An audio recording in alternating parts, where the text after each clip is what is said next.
हाँ जी, hello, welcome, नमस्कार, जय हिंद, जय Bharat, Vande Mataram. Welcome all of you, welcome to the class. मेरा नाम है प्रियांशु और मैं आप सभी का मेरे भाई एक बार फिर से स्वागत करता हूँ एक नए लेक्चर में, जहाँ आज हम करेंगे मैग्नेटिज्म का क्लास। ठीक है मेरे भाई, जो भी भाई साहब आप नेवी का प्रिपरेशन कर रहे हो, तो आपको ही पता है भाई क्या पता है कि यार नेवी का नोटिफिकेशन आप सभी के सामने देखने के लिए, ठीक है भाई, तो आप क्या कर सकते हो कि आप अभी तक अगर क्लास नहीं की हो, ठीक है भाई, एक भी क्लास नहीं करे हो ना, तो मेरे भाई अभी से अगर आप लगते हो तो मेरे भाई आपका समय से आपका सिलेबस कंप्लीट होगा भाई। ठीक है, नया बैच है, नया तैयारी है। ठीक है, तो मेरे भाई जो भी मेरे भाई नए नए हैं नेवी वाले, ठीक है, जिन्होंने भी नोटिफिकेशन देखकर अपना अपना फॉर्म फिलअप करा है ना भाई, तो उनको एक ज़रूरी सूचना है कि भाई साहब आप इस बैच से लग के स्टार्ट कर लो। ठीक है, प्रिपरेशन, क्योंकि मैग्नेटिज्म एक ऐसा लेक्चर है, ठीक है, क्योंकि आपको हर तरीके का हर सब्जेक्ट से, मतलब कि फिजिक्स और मैथ्स यहाँ पर जो चल रहा है, हमारे पास फिजिक्स और मैथ्स चल रहा है। ठीक है भाई मैथ्स चल रहा है। ठीक है, तो यहाँ पर आपका सारा का सारा प्रैक्टिस के साथ साथ भी और कॉन्सेप्ट के साथ साथ हम एक तरीके से क्लास को आगे बढ़ा रहे हैं। ठीक है भाई, पीछे ज़्यादा कोई लेक्चर नहीं हुआ है, ठीक है, बहुत कम लेक्चर हुए हैं अभी तक। ठीक है भाई, तो आज के लिए मैं आपको इतना ही बताना चाहूँगा, क्योंकि नेवी का बैच, इसी बैच से आप प्रिपरेशन कर सकते हो। ठीक है भाई, आगे आपको अच्छा लगे तो करो। ठीक है, बेल आइकन दबा लो, सब्सक्राइब कर लो। ठीक है, क्योंकि नया अपडेट या फिर न्यू नोटिफिकेशन आपके पास आए जब भी क्लास हो मेरे भाई। ठीक है भाई, चलो आगे बढ़ते हम और चलते थोड़ा सा। आज का बात करेंगे हम मैग्नेटिज्म के बारे में भाई। मैग्नेटिज्म, ठीक है, मैग्नेटिज्म के बारे में क्या है ये मैग्नेटिज्म भाई साहब। ठीक है, तो आज हम बात करेंगे इसके बारे में थोड़ा सा। ठीक है, इसकी आज बेसिक क्लास होगी भाई। ठीक है, थोड़ा सा बेसिक क्लास होगा आज। ठीक है, क्योंकि मैं चाहता हूँ कि आपको अगर मैं बताऊँ तो सब कुछ बढ़िया से अच्छे से बताते चलो। ठीक है भाई, तो आज हम करेंगे किसका क्लास, तो मैग्नेटिज्म का। ठीक है, अच्छा, सबसे पहले मैं आपसे बात करूँगा भाई कि बार मैग्नेट के बारे में मैं आपसे बात करूँगा सबसे पहले। ठीक है, किसके बारे में, तो आप बोलो बार मैग्नेट के बारे में। ठीक है, बार मैग्नेट के बारे में आपसे बात करूँगा। ठीक है, ये बार मैग्नेट क्या है भाई। ठीक है, रुक जाओ, इसको अच्छे से लिख दो, और इसे हिंदी में बोला जाता है नाल चुंबक। ठीक है, बार मैग्नेट या फिर नाल चुंबक। देखो मैं बात करता हूँ आपसे बार मैग्नेट का। ठीक है, अरे यार ये क्या हो रहा है, बार मैग्नेट। ठीक है, बार मैग्नेट इसी को बोला जाता है दंड चुंबक। ठीक है, दंड चुंबक बोला जाता है मेरे भाई। मैं जो भी करूँगा ना यार, ठीक है, मैं जो भी करूँगा, अरे भाई चुंबक, ठीक है, क्या करूँगा कि मैं टू द पॉइंट चलूँगा भाई। ठीक है, टू द पॉइंट चलूँगा। मेरे कहने का मतलब ये है कि जो भी मैं आपको बताऊँगा भाई, वो आपको ध्यान से थोड़ा सा सुनना है, क्योंकि एज इट इज़ जो भी आपके सवाल आएगा, ठीक है, तो मैं उसी पे बात करूँगा। ठीक है, ज़्यादा कोई लोचा नहीं फंसाऊँगा। ठीक है, ना ही ज़्यादा आपका कोई समय लूँगा मैं। ठीक है, मैग्नेटिज्म का मुश्किल से 2 क्लास होगा या फिर 3 क्लास तक जा सकता है। ठीक है, लेकिन कॉन्सेप्ट आपका उतना ही मैं बताऊँगा, उतना बता दूंगा जहाँ तक से आपका सवाल बन जाए। ठीक है भाई, चलो, तो एक बात मैं बता दूँ आपको भाई। ठीक है, देखो क्या मैं बताना चाह रहा हूँ कि दंड चुंबक, अगर आपने चुंबक कहीं देखा है तो आप बताओगे हाँ यार मैंने चुंबक देखा है। ठीक है, तो देखो देखो, अरे यार ये क्या हो रहा है, देखो, अगर मैं बोलूँ कि मेरे भाई अगर ये कोई चुंबक है, ठीक है, तो इस चुंबक के, मान लो कि इसके अंदर एक मैं और चीज़ बना दे रहा। ठीक है, देखो ये मैं एक और बना दिया, इससे आप समझ पाओगे कि बार मैग्नेट क्या है। मेरे भाई आप जानते हो कि यहाँ पे जो होता है ये नॉर्थ पोल होता है, और ये चुंबक का साउथ पोल होता है। आप जानते हो, सब कोई जानता है यार कि नॉर्थ पोल इधर होता है, साउथ पोल इधर होता है। ठीक है, अच्छा मेरे भाई मैं जो आपको बताने वाला हूँ कि इस यहाँ से यहाँ तक की जो लंबाई है ना भाई, इसको एल इक्वेटोरियल कहा जाता है। ठीक है, एल इक्वेटोरियल बोला जाता है। ज़रा देखो इसको ध्यान से थोड़ा सा, मैं क्या कर दे रहा है, इसको एक लाइन से ही रिप्रेजेंट कर दे रहा हूँ तुम्हारे सामने, तो अच्छा रहेगा। ठीक है, इसको, और ये यहाँ से यहाँ का जो लंबाई होता है ना भाई, इसको हम एल इफेक्टिव बोलते हैं या फिर एल इक्वेटोरियल बोलते हैं, इक्वेटोरियल लेंथ बोलते हैं, ठीक है। अच्छा, एल ई बोला जाता है, समझ में आया मेरी बात, इसको इक्वेटोरियल लेंथ बोला जाता है, ठीक है। अच्छा, क्या होता है मेरे भाई कि इस चुंबक से एक सवाल आपका एक बार पूछा गया था कि इक्वेटोरियल लेंथ, ठीक है, जियोग्राफिकल लेंथ का कितना गुना होता है, यानी कि लेंथ, इक्वेटोरियल लेंथ 5/6 गुना होता है किसके, तो जियोग्राफिकल लेंथ के।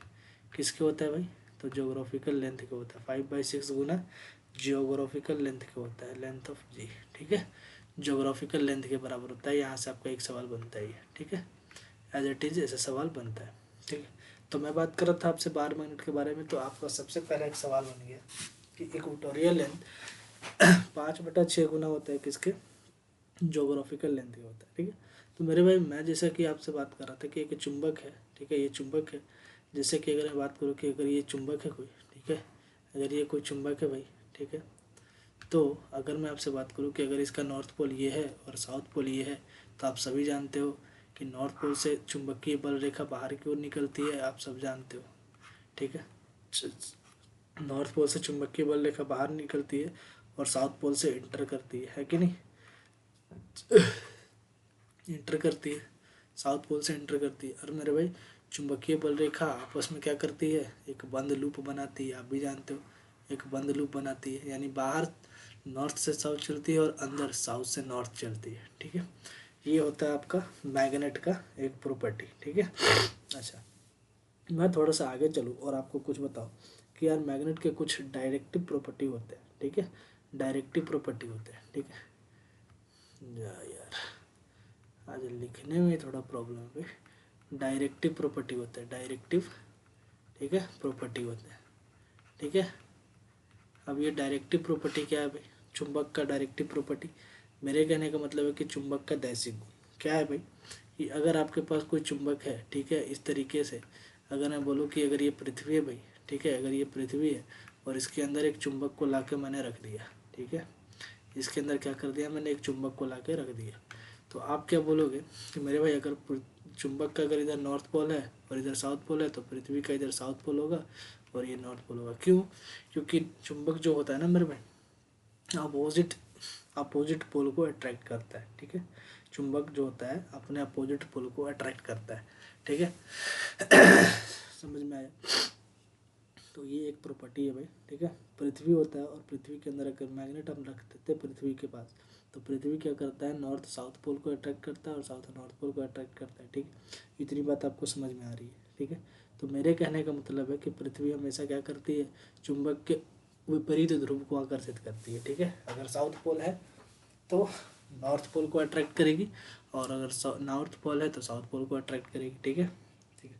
अच्छा, इससे हम क्या करते हैं मेरे भाई, डायरेक्शन का पता लगाते हैं, ठीक है, डायरेक्शन का पता लगाते हैं किससे, इसी से, ठीक है, डायरेक्शन का पता लगाते हैं हम इससे, ठीक है भाई। इतनी बात समझ में आ रही है हमारी, चलो ये तो हमारा एक बात क्लियर हो गया, ठीक है। दूसरा बात मैं आपसे क्या करने वाला हूँ कि मेरे भाई जब भी किसी भी मैग्नेट को, ठीक है, जैसे ये मैग्नेट है, ठीक है, इस मैग्नेट को तुम काटते हो, यानी कि एक बराबर से अगर मैं बोलूँ कि यार तुम यहाँ से यहाँ इसको कट कर दे, जैसे इसको हटाओ, जैसे मैं अगर बात करूँ कि तुम इसको कट कर दिए कुछ ऐसे करके, ठीक है, यहाँ से काट दिए और ठीक इसी तरीके से मैं बोलूँ कि यहाँ से काट दिए, तो तुम्हारे पास चुंबक बनेगा मेरे भाई कुछ ऐसा ऐसा, एक चुंबक की इधर बनेगा, ठीक है, और इसी तरीके का एक ऐसा बन जाएगा और ठीक इसी तरीके से एक ऐसा बन जाएगा, ठीक है। यानी कि आपके पास 3 चुंबक बनेंगे यहाँ से यहाँ कट जाने के बाद, और तीनों चुंबक का अगर मान लो कि अगर इसका नॉर्थ पोल ये है और साउथ पोल ये है, तो इन चुंबक में हमेशा नॉर्थ और साउथ जनरेट होगा, नॉर्थ और साउथ क्या होगा, जनरेट होगा। यानी मेरे कहने का मतलब अगर चुंबक को तुम 2 भाग में तोड़ देते हो ना, तो एकल ध्रुव यानी कि मोनोपोल एग्जिस्ट नहीं करता है, चुंबक में कभी भी मोनोपोल एग्जिस्ट नहीं करता, मोनोपोल नहीं एग्जिस्ट करता, मोनोपोल डज नॉट एग्जिस्ट मेरे भाई, डज नॉट एग्जिस्ट, ठीक है। इन मैग्नेट में मोनोपोल एग्जिस्ट नहीं करता है भाई, इसको बात को याद रखना था, ठीक है। यानी मेरे कहने का मतलब अगर तुम किसी चुंबक को तोड़ देते हो ना, आधे से तोड़ दिए, तो इस तरीके से क्या होता है कि चुंबक में जो पोल होता है वो खुद ब खुद अपने आप जनरेट कर लेता है, ठीक है, एक नए पोल का निर्माण खुद कर लेता है, ठीक है। ये बात समझ में आया कि मोनोपोल एग्जिस्ट नहीं करता है। क्यों नहीं करता है? क्योंकि भाई मोनोपोल एग्जिस्ट करने का कोई नियम नहीं है हमारे चुंबक में, ठीक है। दंड चुंबक में मोनोपोल एग्जिस्ट ही नहीं कर सकता, ठीक है भाई, समझ में आया। अच्छा, अगर मैं बोलूँ कि मेरे भाई थोड़ा सा बात कर लूँ पोलर स्ट्रेंथ के बारे में कि भाई ये पोलर स्ट्रेंथ क्या होता है। पोल स्ट्रेंथ, ठीक है, पोल स्ट्रेंथ, ठीक है। पोल स्ट्रेंथ क्या है? STREN स्ट्रेंथ, ठीक है। पोल स्ट्रेंथ यानी अगर मैं इसके हिंदी में बात करूँ तो तुम बोलोगे ध्रुव प्राबल्य, ठीक है, ध्रुव प्राबल्य, ठीक है, ध्रुव प्राबल्य या फिर ध्रुव सामर्थ्य, ठीक है, ध्रुव सामर्थ्य, ठीक है भाई, ध्रुव सामर्थ्य क्या है भाई? ध्रुव सामर्थ्य, ठीक है। ध्रुव सामर्थ्य क्या है? जरा देखो इस चीज़ को ध्यान से। क्या होता है भाई कि एक मान लो कि एक चुंबक है, ठीक है, ये एक चुंबक है, इतना बड़ा चुंबक है, दूसरा चुंबक ये है, ठीक है, और तीसरा चुंबक एक ये है, ठीक है। 3 चुंबक मैंने लिया, ठीक है। तीनों चुंबक में, अरे यार, तीनों चुंबक में क्या हुआ भाई कि यहाँ पर इसका मान लो कि ये नॉर्थ पोल है और ये साउथ पोल है, ठीक है। इसका ये नॉर्थ पोल है और ये साउथ पोल है, इसका ये नॉर्थ पोल है और ये साउथ पोल है, ठीक है। इसका ध्रुव प्राबल्य +m होता है और इसका -m होता है, ठीक है। तो इसका भी +m ही होगा और इसका भी -m होगा, इसका +m होगा और इसका भी -m होगा। ऐसा क्यों? क्योंकि मेरे भाई ये जो होता है ना नॉर्थ पोल, ठीक है, नॉर्थ पोल, नॉर्थ पोल पर पोलर स्ट्रेंथ जो होता है, पोलर स्ट्रेंथ, ठीक है, पोलर स्ट्रेंथ जो होता है ना भाई, स्ट्रेंथ, ठीक है, पोलर स्ट्रेंथ जो होता है वो +m होता है। और साउथ पोल पर जो पोलर स्ट्रेंथ होता है भाई, साउथ पोल पे वो पोलर स्ट्रेंथ क्या होता है भाई? पोलर स्ट्रेंथ, ठीक है। देखो पोलर स्ट्रेंथ जो होता है वो -m होता है, ठीक है भाई, समझ में आया। +m और -m होता है, इसलिए मैंने नॉर्थ पोल पर +m लिखा और -m साउथ पोल पे लिखा है, ठीक है। तो मैं इससे क्या समझाना चाह रहा हूँ कि आपके पास किसी भी तरीके का चुंबक है भाई, तो पोलर स्ट्रेंथ जो होता है ना चुंबक के ना एरिया पे डिपेंड नहीं करता है, ठीक है, एरिया पे डिपेंड नहीं करता है। चुंबक का जो पोलर स्ट्रेंथ होता है ना भाई, वो कभी भी एरिया पे डिपेंड ही नहीं करता, ठीक है। दूसरा बात, कभी कभी आपके पास आ जाते हैं इसके यूनिट के बारे में बात करते हैं, यूनिट के बारे में। तो यूनिट क्या होता है इसका? आप बोलोगे यार इसका यूनिट जो होता है वो एम्पियर/मीटर होता है, ठीक है, एम्पियर/मीटर होता है। मैं इसका अगर बात करूँ डायमेंशन के बारे में, डायमेंशन के बारे में, तो आप बोलोगे L1 और A1 होता है, L1 और A1 होता है, ठीक है, L1 A1 होता है, ठीक है भाई। डायमेंशन इसका समझ में आ गया, इसका यूनिट समझ में आ गया, एम्पियर/मीटर होता है, ठीक है। मेरे भाई पूरे के पूरे इस मैग्नेटिज्म में आपको पोलर स्ट्रेंथ और मैग्नेटिक डाइपोल मोमेंट के बारे में मैं ही इसके कहानी के बारे में बताऊँगा कि सवाल सबसे ज़्यादा पोलर स्ट्रेंथ और मैग्नेटिक डाइपोल मोमेंट से ही आते हैं, ठीक है। चलो, तो मैं इसका डिपेंडेंसी के बारे में थोड़ा सा बात कर लूँ आपसे कि पोलर स्ट्रेंथ जो है किस किस चीज़ पर डिपेंड करता है, ठीक है। Dependency of dependency of dependency of polar strength, ठीक है, पोलर स्ट्रेंथ, ठीक है भाई, पोलर स्ट्रेंथ यानी किस किस चीज़ पे डिपेंड करता है। तो पहली बात मेरे भाई, पहली बात कि मेरे भाई इंडिपेंडेंट लिख लो क्या, कि इसको मैं थोड़ा सा मिटा दे रहा हूँ, ठीक है, और मैं यहाँ पर क्या लिख दे रहा हूँ, इंडिपेंडेंट ऑफ, ठीक है। किस किस चीज़ से इंडिपेंडेंट होता है? इंडिपेंडेंट ऑफ पोलर स्ट्रेंथ किस किस चीज़ से इंडिपेंडेंट होता है? पहला, अगर मैं बात करूँ कि एरिया, एरिया पर डिपेंड नहीं करता, एरिया से इंडिपेंडेंट होता है, एरिया से इंडिपेंडेंट है, ठीक है, इंडिपेंडेंट है। समझ में आ रहा है भाई कि एरिया पर पोलर स्ट्रेंथ कभी डिपेंड नहीं करता। दूसरा पत अरे यार ये क्या लिख रहा है यार, डिपेंड नहीं करता ऐसा नहीं होगा, डिपेंड करता ही होगा। चलो मेरी बात को ध्यान देखो, यहाँ पर जो मैंने बोला तो इस एरिया के बारे में जो बात कर रहा था आपसे, ठीक है, वो मैं क्या कह रहा था कि मेरे भाई लंबाई जो होता है ना किसी भी चुंबक का लंबाई, ठीक है, तो उसके लंबाई पर पोलर स्ट्रेंथ डिपेंड नहीं करता। थोड़ा सा मैं यहाँ गलत बोल गया, ठीक है, लंबाई पर डिपेंड नहीं करता, चाहे चुंबक कितना भी लंबा कर दो, ठीक है, उस पर डिपेंड नहीं करता। यानी कि डिपेंडेंसी ऑफ हमको लिखना है, डिपेंडेंसी ऑफ किसका? Magnet polar strength, polar strength, ठीक है भाई, पोलर स्ट्रेंथ। पहली बात तो यार जहाँ पर मैंने अभी ये रखा है ना वो थोड़ा सा गड़बड़, एक मिनट रुकना भाई।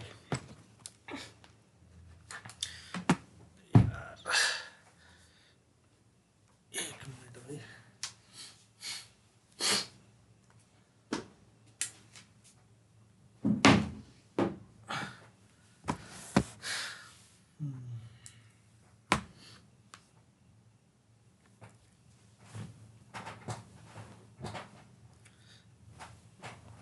अच्छा चलो बढ़िया है, अब बढ़िया है, कोई दिक्कत नहीं होगा भाई। थोड़ा सा टेबल इधर उधर हो रहा था, ठीक है, अभी कोई दिक्कत नहीं होगा।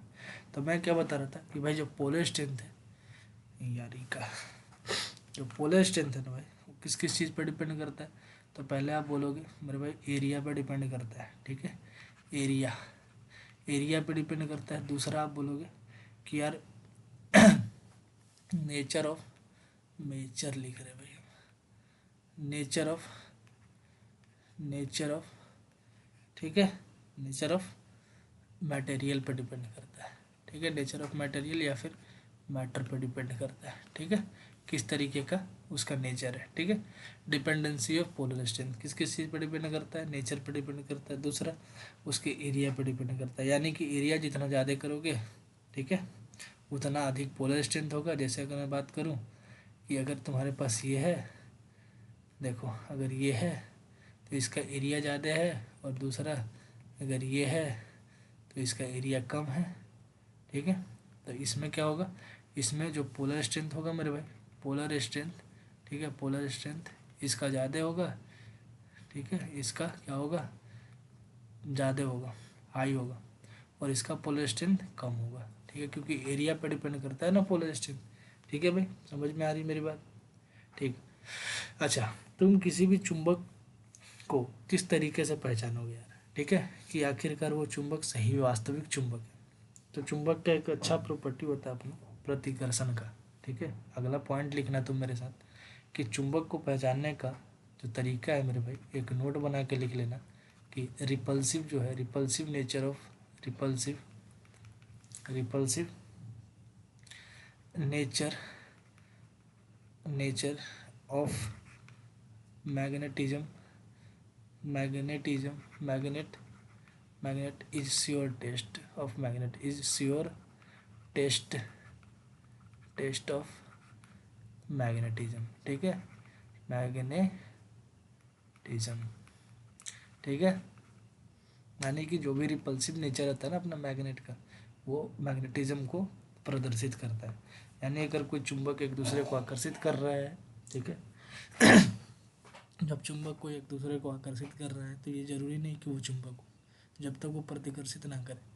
जब वो प्रतिकर्षित करने लगे तो समझ जाओ कि क्या है, वो चुंबक चुंबक है, ठीक है, उसमें मैग्नेटिज्म का प्रॉपर्टी है, ठीक है भाई, समझ में आया। अच्छा, आगे चलते थोड़ा सा और हम, और आगे देखते हैं मैग्नेटिक डाइपोल मोमेंट के बारे में कि यार ये मैग्नेटिक डाइपोल मोमेंट क्या है। मैग्नेटिक, ठीक है, मैग्नेटिक डाइपोल मोमेंट के बारे में, dipole moment, magnetic dipole moment क्या है, ठीक है। ये जो मैग्नेटिक डाइपोल मोमेंट होता है ना, same as a electric dipole moment के बराबर होता है, ठीक है। जैसे इलेक्ट्रिक डाइपोल मोमेंट में हमने पढ़ा था कि P बराबर Q इंटू 2L होता है, तो यहाँ पर क्या होता है मेरे भाई, यहाँ पे होता है M बराबर स्मॉल m इंटू 2L के बराबर होता है, ठीक है। ये होता है मैग्नेटिक डाइपोल मोमेंट, ठीक है। इस कैपिटल M को हम डाइपोल मोमेंट बोलते हैं, ठीक है, डाइपोल मोमेंट बोलते हैं, ठीक है। और ये जो स्मॉल m है, स्मॉल m, इसको हम पोलर स्ट्रेंथ बोलते हैं, ठीक है, पोलर स्ट्रेंथ, ठीक है भाई, पोलर स्ट्रेंथ बोलते हैं। और ये जो लेंथ है उस चुंबक का लंबाई है, length of, length of magnet है, ठीक है, क्या है, लेंथ ऑफ मैग्नेट है भाई, ठीक है, समझ में आ रही है मेरी बात। अच्छा, इतनी बात तो तुमको अगर समझ में आ गई तो एक बार मुझे तुम बताना कि यार अगर ये लेंथ ऑफ मैग्नेट है तो यहाँ पर तो कोई दिक्कत नहीं, लेकिन बात आता है कि यार इसका यूनिट क्या होता है, ठीक है, इसका यूनिट क्या होता है। तो तुम बोलोगे यूनिट जो होता है इसका वो एम बराबर एम इंटू 2L अगर है, ठीक है, एम बराबर एम इंटू 2L है, तो आप बोलोगे कि यार एम का तो होता है एम्पियर इंटू मीटर, और ये एल और है तो इसको 1 मीटर से और गुना कर दो, यानी एम्पियर इंटू मीटर स्क्वायर हो जाएगा। यानी मेरे कहने का मतलब इसका जो ऐसा यूनिट है वो एम्पियर इंटू मीटर स्क्वायर हो जाएगा। अच्छा, अगर मैं इसके डायमेंशन का थोड़ा सा बात कर लूँ आपसे, डायमेंशन क्या है भाई, तो तुम बोलोगे यार L2 और A2, ठीक है। ये होता है अपना मैग्नेटिक डाइपोल मोमेंट, ठीक है। अच्छा, इसके डायरेक्शन की अगर मैं बात करूँ थोड़ा सा डायरेक्शन, तो मैं अगर डायरेक्शन की बात करता हूँ आपसे तो आप बोलोगे direction of dipole moment, direction, ठीक है, डायरेक्शन ऑफ किसका, डाइपोल मोमेंट, ठीक है, डाइपोल मोमेंट। तो ये होता है मेरे भाई साउथ से नॉर्थ, साउथ से नॉर्थ, ठीक है, साउथ से नॉर्थ उल्टा होता है, ठीक है, मैग्नेटिक फील्ड के डायरेक्शन के अपोजिट होता है। समझ में आ रही है मेरी बात? चलो, समझ में आ गई तो चलो आगे बढ़ते हैं और देखते हैं कि इस मैग्नेटिक डाइपोल मोमेंट का डिपेंडेंसी किस किस चीज़ पर है। ये तुम्हारे पास मैग्नेट है भाई, ठीक है, मैग्नेट है। अच्छा, अगर ये मैग्नेट है, ठीक है, तो इसका ये साउथ पोल होगा, तुम जानते हो, ये इसका नॉर्थ पोल। अगर मैं बात कर लूँ इसका साउथ पोल, ये नॉर्थ पोल, ठीक है। और इसका जो लंबाई है मेरे भाई वो 2L है। अगर आपको मैं बोल दूँ कि इसका जो लंबाई है वो 2L है, हालांकि तुम L भी ले सकते हो, लेकिन मैंने यहाँ पर इसका लंबाई 2L लिया है। अच्छा, यह हो जाएगा -m, क्योंकि साउथ पोल पे मैग्नेटिक पोलर स्ट्रेंथ -m होता है और n पर पोलर स्ट्रेंथ प्लस का m होता है, ठीक है। और पूरा जो है मेरे भाई इसका जो डायरेक्शन है वो साउथ से कहाँ होता है, नॉर्थ होता है। ये समझ में आ रही है मेरी बात? अच्छा, अगर मैं आपसे एक सवाल के बारे में आपसे बात करूँ कि भाई साहब एक बात मुझे बताओ कि अगर ये कुछ ऐसा ऐसा है, ठीक है, एक हाफ सर्किल है और यहाँ से यहाँ इसको मैंने जोड़ दिया और फिर इसको मैंने बोला कि यार ये जो है एक मैग्नेट है जो जिसे मैंने मुड़ा दिया है, ठीक है, मुड़ा दिया है, ठीक है। तो यहाँ से यहाँ का जो दूरी R है तो ये भी R ही होगा। तुम बताओगे एकदम सही भाई। यानी अगर मैं बोलूँ कि यार पूरा का पूरा दूरी 2R है, यहाँ से यहाँ का दूरी पूरा 2R है, तो मुझे बताओ कि इसका जो मैग्नेटिक डाइपोल मोमेंट होगा वो कितना होगा, ठीक है। वो मैग्नेटिक डाइपोल मोमेंट कितना होगा ये तुम्हें बताना है, मैग्नेटिक डाइपोल मोमेंट के बारे में।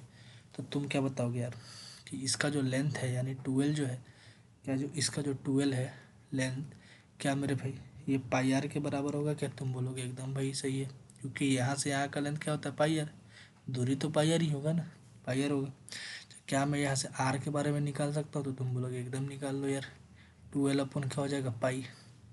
यहाँ से आर का वैल्यू निकल गया 2L अपन पाई।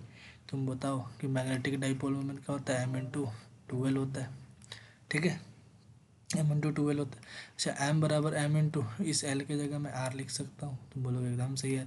तो M जो होगा वो M×2R, R का वैल्यू कितना है, ×2L अपन पाई होगा। और M×2L क्या होता है मेरे भाई, M डैश जो होगा M×2L M के बराबर होता है और ×2/पाई के बराबर हो जाएगा। यानी कि मेरे भाई कहने का मतलब ये है कि जो नया हमारे पास मैग्नेटिक डाइपोल मोमेंट आएगा वो 2 × M/पाई के बराबर आएगा, ठीक है, 2 × M/पाई के बराबर आएगा। समझ में आ रही है हमारी बात? बोलो कोई दिक्कत? ये एक सवाल था मेरे भाई जो कि आपसे पूछा जा सकता है, ठीक है। इस चीज़ को नोट कर लेना भाई, नोट कर लेना, ठीक है। चलो आगे बढ़ते हैं, ठीक है। और एक बात मुझे बताओ आगे बढ़ने से पहले कि यहाँ पर कोई दिक्कत है आपको, बताओ कोई दिक्कत नहीं है?